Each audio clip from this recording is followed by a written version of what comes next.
That's why sometimes the mind is described as a mirror. Right now in that mirror, we are seeing matter. We are seeing material. So the idea is that we try to make that mirror spiritual. So that when we look into our mind, we see Krishna. We think of Krishna, not matter. When we put Krishna in the center, then we can see everyone else in relationship with Krishna. And everything in relationship with Krishna. But if we put ourselves in the center, even if we're a good person materially, we're still putting ourselves in the center. Be it me or my family or my country, it's just an extension of the same thing. Me in the center. Us in the center. And some other group puts them in the center. So then we get friction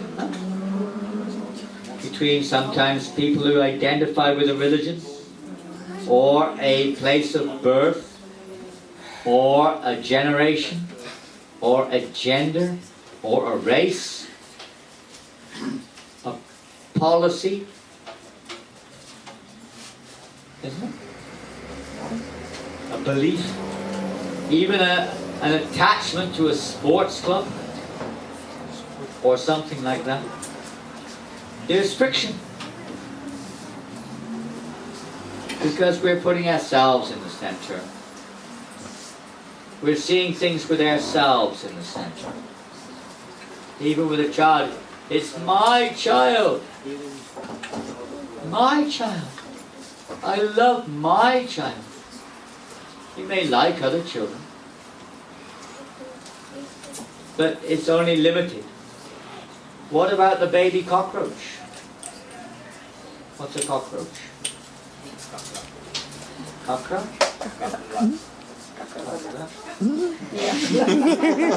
Kakkerlak. Kakkerlak.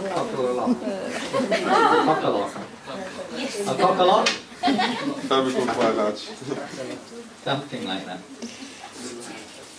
Do we love them? Oh, darling cockalock.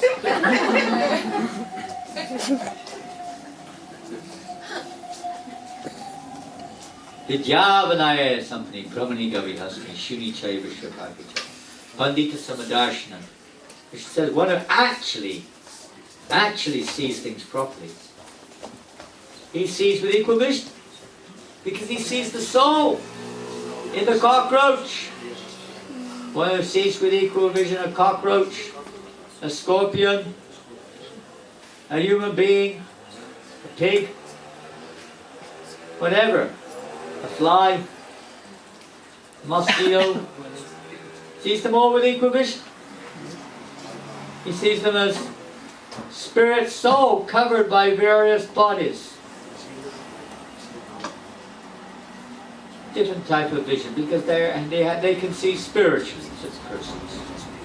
But as long as we're on the material platform, we see things with us in the center. Maybe humans, some part of humans. But we're still seeing ourselves in the center. So again, linking up yoga with Krishna is to put Krishna in the center. Just like tomorrow we have our Ratha Yatra festival in Amsterdam. Who is going to Amsterdam tomorrow? Anybody going to Amsterdam tomorrow? Hands up. Nobody, only the ones who are with us, nobody else. Only our group is going. None of the local devotees, you're not going? You're not going to Amsterdam tomorrow? 90%. What about the other 10%? That will stay here. We'll leave 10% here and 90% will go there. Yes, something like that. Most of you will be there, at least. We will see you there. Most of you. Anybody else going to Amsterdam? You're not going? No? No. He just came from India? Maybe. Maybe. And maybe we're going to Amsterdam tomorrow. We don't know. Well, of course, none of us really know. We're planning to go. Please come if you're free. It's the Ratha Yatra festival in Amsterdam. Very special place. Amsterdam, Prabhupada went to Amsterdam. Yes. Lord Jagannath were installed in Amsterdam by Srila Prabhupada. Special place. For many reasons. But Lord Jagannath appeared there in Amsterdam. Now he's in Bangladesh, he's here, he's at work. But he appeared there in Amsterdam. So this festival is a very important festival to bring unity by putting the Lord in the center. Festivals are very important. Everyone work together to put Krishna in the center. The Rath Yatra is like that. We're pulling the ropes. Huh? You pull the ropes. You chant and dance. You serve. Even by looking at Jagannath, there is benefit. Just looking. Prabhupada said in San Francisco, I think 1974 or 5, he was talking at the end of the Rath Yatra in the Golden Gate Park. Who has been to San Francisco with flowers in your hair? How many of you have been to San Francisco? Come on. Come on, don't be shy, we bet you've been there. Nobody. Nobody here has been, at least in this lifetime, has been to San Francisco. So Prabhupada was lecturing, and mostly they were hippies. You know what hippies are? Yeah. What's a hippie?